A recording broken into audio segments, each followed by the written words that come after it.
Welcome to Benny Bar, and it's time for the video that everyone's been waiting for. Ranking every Papa's Pizzeria game. I've read all the comments, I know everyone's been asking for this, so it's finally time to put it to rest. This is going to be a highly controversial list. Probably the most controversial list of the year. Well, probably not more controversial than that list, but that's a hard one to beat. The Papa games dominated the free games landscape in the late 2000s and the early 2010s. If you had internet and grew up in this time, there's a high chance you've played at least one of these games. There was about 800 of them covering every food item under the sun, and they were famous for exposing kids to the horrors of hospitality at an incredibly young age. But the children yearn for the cruel industry that is hospitality, and therefore these games made billions upon billions of pennies at least. I honestly think these games capture the anxiety of the hospitality industry so unbelievably well that they should be used as training courses for actual restaurant and fast food jobs. So you know the score, we're going to rank it in a tier list system, so without further ado, let us begin.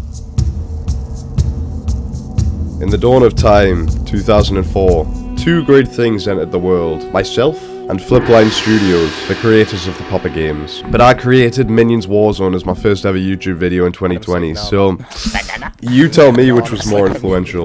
You said, oh, you're supposed to be mad when I whip out my banana. And then it was a minion and he was holding this banana. Yeah, probably Flipline Studios. In 2006, Flipline Studios started developing Adobe Flash games. Their first games were the classics Guppy God Express and Meteor Blaster, both of which went on to redefine some kid's life, I'm sure. But later this year, the people of Flipline Studios looked at each other and they went, guys, how about we stop fucking about and let's lock the fuck in?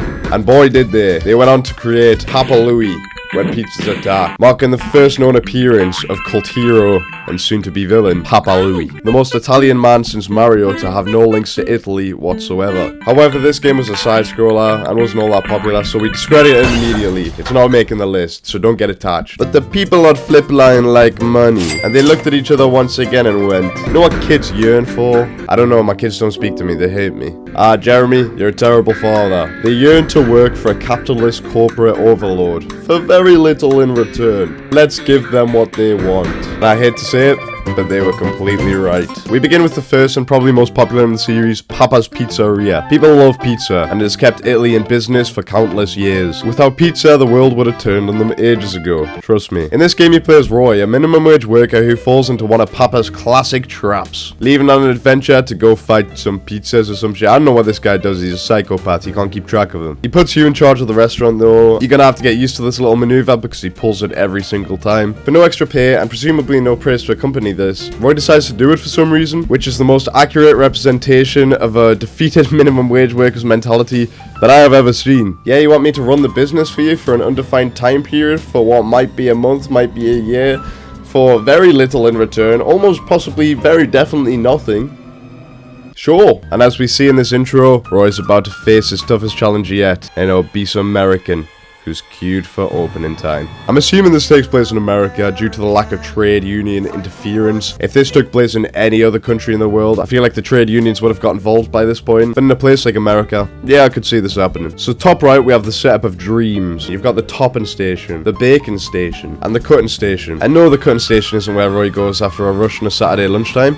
It's for cutting pizzas. Don't be so dark, this is a kid's game. We then go through the procedure of making the pizzas, which involves putting the toppings on, you gotta bake it a little, and then you slice it into little pieces. They then judge you on every single step of the way in the harshest way possible, despite you using inch-perfect slicing technique in order to give them a good experience. It's nice and simple, quite easy to follow, I don't hate it. I think it laid the groundwork very well, and yeah, it's a bit basic, but sometimes that's not necessarily a bad thing. If you don't believe me, watch the first Fast and Furious and then skip directly to the latest one. I rest my case. What I don't like is the taking orders thing down here. It's easy to miss. I think it could have had a bit more depth. There's only so many times you can make the same variation of pizza with a few different toppings on each time without it becoming mind-numbing. And I think trying to make it past day 7 without losing interest would be a Mr. Beast video in itself. We get introduced to some characters we're going to come to know and love, like Wally. Wally's the most wholesome guy. You just want to look after him. But the orders that these people order are like social experiments to see if they can drive a pizza worker slowly insane. If you're in front of a queue full of people and you specifically ask for a pizza that has 7 meatballs on the left-hand side, 2 jalapenos on the top, and just a single anchovy on the crust, you don't deserve a pizza. The most unrealistic aspect of this game is the inclusion of a pause button. Don't make me laugh, Roy. Get back to work. There is no pause button in real life. If this was a real hospitality simulator, every time you try to press pause, it should scoff at you and send 20 customers through the door. Welcome to the real world, Roy. That's on you for needing a break. The management of multiple orders is kind of fun though. Trying to push yourself to do it as well as you can without your 50-year-old manager projecting their home life problems at you when you make a mistake is refreshing to say the least. You can earn tips which don't do anything but level you up, which is pretty much useless, but it is satisfying to watch Roy get less and less depressed, so you've got that to work towards. Overall, this was the first in what would come to be known as the Gamezeria genre, which sounds like a bowel disease that'll keep you glued to the toilet for an eternity, much like what probably happens after Big Paulie comes in for his 20th pizza of the week. I'm gonna give it a B tier. Sure, it was simple, but because it was the first, I'm gonna give it that benefit of the doubt. Next, we got Burgeria, and damn, they have already upped the ante. Now you can play as a woman, which I'm sure was a huge win for the women's rights movement at the time. This is as big a moment in the fight for equality as any. Anyways, in the intro, we see that Rita has received a strange envelope. It has a golden ticket inside it, which has a treasure map scribbled on it, saying that there's a reward at the end of it. And I've got to say, if anyone gets anything like this, please do not follow it, especially if it's signed off by Papa Louie. This is some serial killer stuff. This is something that the Zodiac Killer would have pulled. Rita follows it for some reason, and we see our boy Roy, depressed as ever. And lo and behold, Papa Louie has tricked us. See, as a prize for following the treasure map, Rita owns the Burgeria, but in exchange, his soul is now one with the building, and she must work there every day, no days off. Touché, Papa Louie. Your sadism continues to surprise me. Penny, raise your standards, girl. People are gonna walk all over you if you keep them that low. The burger is undercooked, and it looks like it has been pieced together purely out of spite. There are only 3 buttons now, which you might think is a bit of a downgrade, but it is not. The grill station now incorporates a flip mechanic.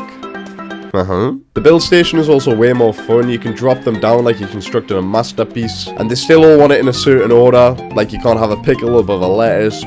You gotta take these small wins. Wally returns and he's got that lovable aroma more than ever. And the most revolutionary feature is that your tips can actually be used for something. Obviously you can't take them home. You don't have a home, stupid. The Burgeria is your home. You're tied here for life. But you can use it in shop upgrades. You can buy decorations that will improve your waiting score, such as Kingsley's comedy tour poster, which I would give anything to see. You can also get functional items. You can get a heat lamp. You can get a doorbell that tells you when people are coming in. You can also get timers which will alert you when it's ready to flip, so you don't keep having to monitor that all the time. So yeah, progression exists now, which is pretty cool, pretty big advancement. I don't like how happy Rita is in this situation either. It loses me a little. Not like Roy, who is depressed constantly. That was believable. I like all these stations, but we're a burger place without fries or drinks. That's like an Italians without garlic bread.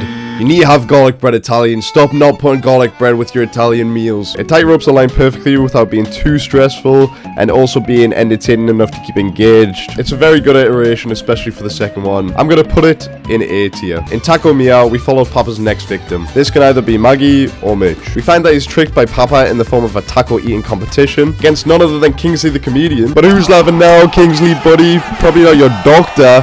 I think he's having a heart attack. And what is Mitch's prize for winning this? That's right, he now owns the taco shop and is forced to run it solely by himself. I don't know what prevents him from hiring workers, but there must be a law reason, I'm sure of it. Maybe it's in the contract. We have the 3 stations similar to the previous game. I'm not gonna lie, it's pretty fun. Building tacos is pretty fun. Now, I know this was a sign that Flipline Studios were gonna make a game for every food genre possible in order to exploit an unlimited money glitch, but I like tacos, so they win. It introduced the concept of cooking new meat. Get a flip some meat to get a slice some meat, and then just to ruin your mental health, they introduce mean customers. That's right, this may as well be the real world now, kid. These people are referred to as closers, and they're extremely picky, and they'll yell at you for not getting things right. And boy, that's just every single customer in the real world. So you know, it's prepping you for the best of times when you're older. When you combine this with the variety of meats there are and the different shells, it can get a bit stressful. Late game, you're gonna feel like Jeremy Allen White in the bed, just yelling at everybody. Well, mainly yourself, because you're the only one playing, which isn't too healthy. You're gonna be slamming your keyboard off Vicky's head by the time this is done, and even wholesome Wally can't save you this time. It adds paydays finally as well. It's as if every game Papa slowly starts to warm up to the idea of workers' rights, but he can't quite get there. He gets very close, but he just can't quite push himself to get there. Overall, this game is very stressful. There's a big difficulty spike with this one, and sometimes I wake up in cold sweats thinking I'm back in hospitality when I play this, so I'm gonna give it a C tier. It's alright. It's definitely one of the entries in the series. series. Now we're talking. This is the one that I resonate most with. Let me know in the comments which game you resonated with most. And while you're down there, if you happen to stop off at the subscribe button, maybe even wander over at the like button for a bit. That's not on me, that's on you. Papa's Freezeria gives us the option between Alberto or Penny, which gives the player the option of who they would like to imprison behind the Freezeria walls forever. So who is really the villain, the player or Papa? Definitely Papa. Papa is he's a bad man. In the intro, Alberto falls for an advert, which is kind of on him this time, I can't lie. We arrive on the Freezeria island, where Papa conveniently leaves once again to go on an errand. I know Papa Louie was on one island in particular,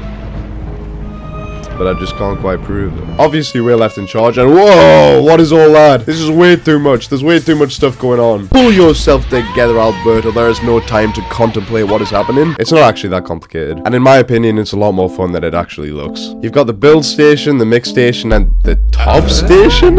What kind of business is this, Papa Louie? What kind of business are we running out here? On an island as well. I knew it. The funnest thing to do in this game, and all of these games to be fair, is completely mess up every order and just make whatever you want. And that's equally as fun in real life, so if you work at hospitality right now, just go and do that instead of making what the customers actually want. What's the worst that's gonna happen? Oh, what? You get fired? You'll get another job, don't worry. Terms and conditions apply. Please don't sue the venue python for any firing caused already. The mean customers, I just make way and I'll stare at them with that goofy smile until I finally unveil my creation to them. Hope you don't have a nut allergy, kahuna. Look at that goofy turn to the camera as well, like he's in the office. Alberto loved that. That healed something in him right there. It's very hard to be overwhelmed in this one as well. It's kind of what I imagine working in those dead juice bars must be like, that no one ever goes in. They have to be money laundering. Maybe this is just one of Papa Louie's money laundering schemes, which would make a lot of sense actually. Maybe we're onto something. I'm gonna give it an A tier for memorability. I love this one so much. This was my favorite one. I know a lot of it is just trying to green arrow time it, but it was fun to mess around with. So sue me. Actually, don't. Please stop suing me. Okay, this is where it starts to get a bit silly. We open on Prudence, where Papa is about to conduct his most sadistic plan yet. So here Prudence is driving along when she gets hungry and stops for food. Whoa, what is that place? Why did that just... I blacked out for a second. It must have been the trauma from that place or something. Roy. Why do I know that name? But while she's in this place that will not be named, her stupid dog Pickles sees a squirrel, and a dog named Pickles as well. Please do not name your dog after food unless you're going to eat it. And second to that, please don't eat your dog. So he chases after the squirrel and Prudence loses Pickles. She's putting up all these things trying to find Pickles again, when lo and behold, who rings? None other than Papa Louie. Papa Louie seems to be holding Pickles hostage. And when Prudence arrives to pick up Pickles, he leaves a note saying, "Pickles really likes it here. It would be good if you could stay and work for me for terrible conditions." That's right, I believe Papa Louie kidnapped the dog willingly. I wouldn't even be surprised if the squirrel was in on it as well. But I believe he did this knowing full well that he could guilt trip someone to work for him. And this is a sign that Papa Louie is getting worse. The Pancakeria itself is pretty fun. It has this cool 3D effect when you put in the toppings on the pancake, which I'm a big fan of as well. And the dog is also forced into labor, which it's nice to have company.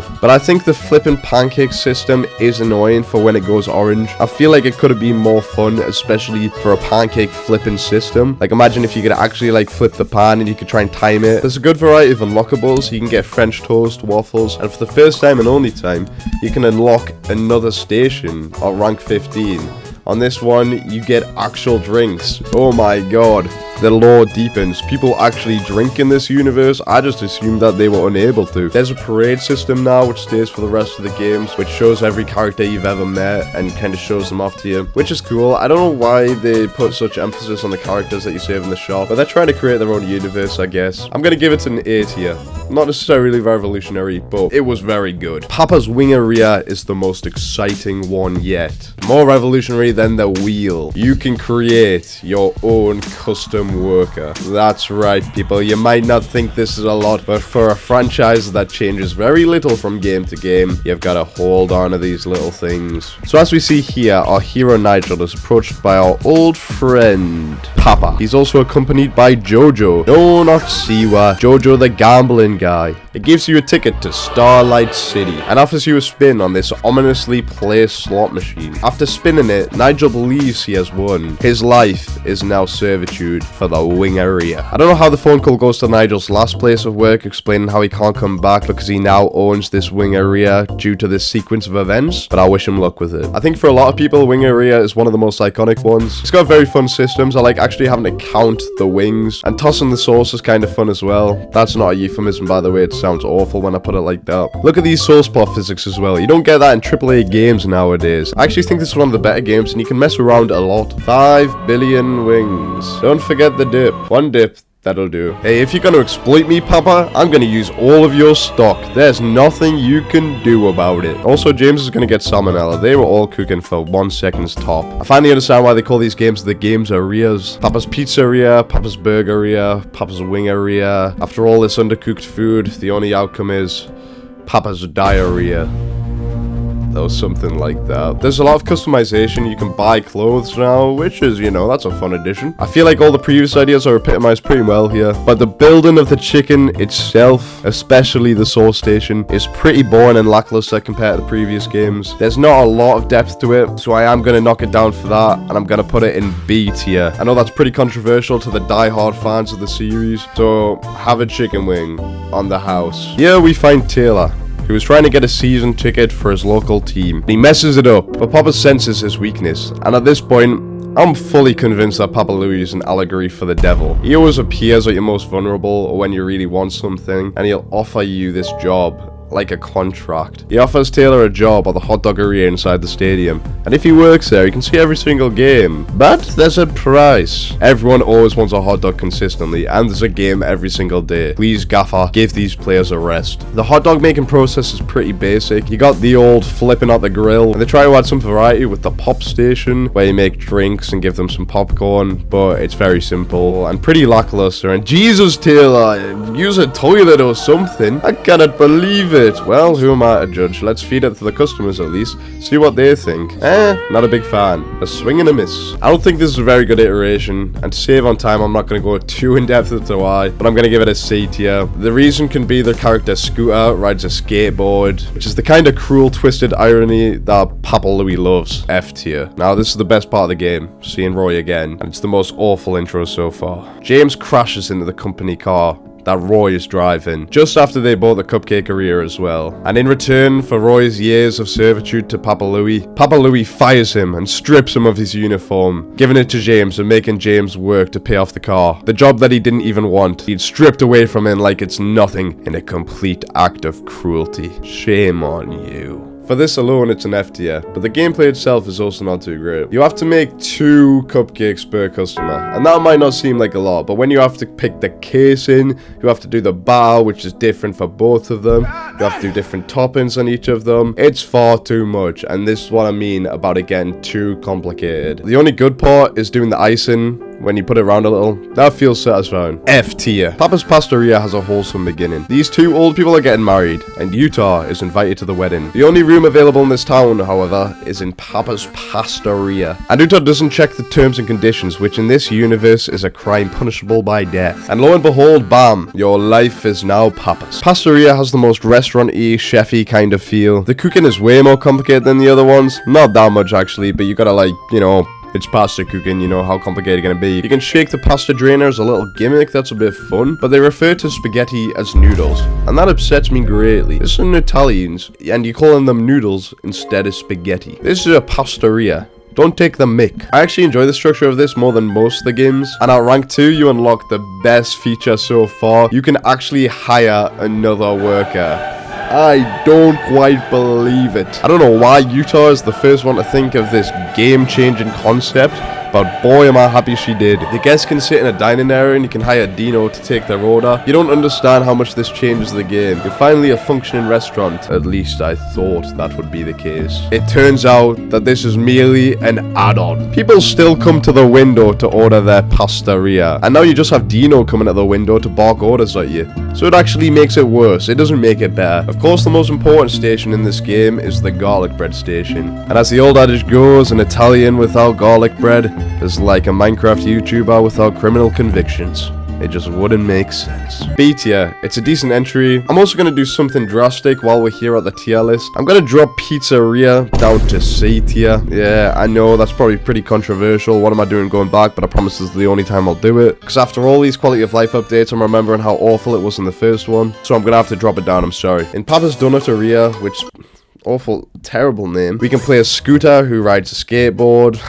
Just move past it. I have, now you have to. In the intro, Scooter is our dumbest person yet. Surprise, surprise. They want to work at a theme park so that they can skip the lines because employees can do that. So she signs up for a job, the ride breaks, and now she has to do the job she signed up for. I feel no sympathy here. This isn't even Papa's fault. You signed up to do the job. You have to do the job. I don't mean to sound like an old person, but like, you know, you said you were gonna do the job. You gotta do the job. Now already I'm upset right off the bat. Every order has 3 donuts, and all these donuts have different needs. They have different toppings. It's way too much. My caveman brain gets way too overwhelmed. It's like when maths jumped from the times tables to algebra. I don't like difficulty spikes like that. The dough station is meh. The fry station we've seen before, but the icing station, well, I like the icing station. This is when you really pinpoint that Papa is running out of ideas. This one is way too overwhelming. There's way too many mechanics. Everything was out of order. No one was getting the right donuts. I was not a fan. D tier. Here we have Rudy, who's in a band. He's playing at the Papa's Cheeseria, but as he arrives, Papa unveils another sick scheme.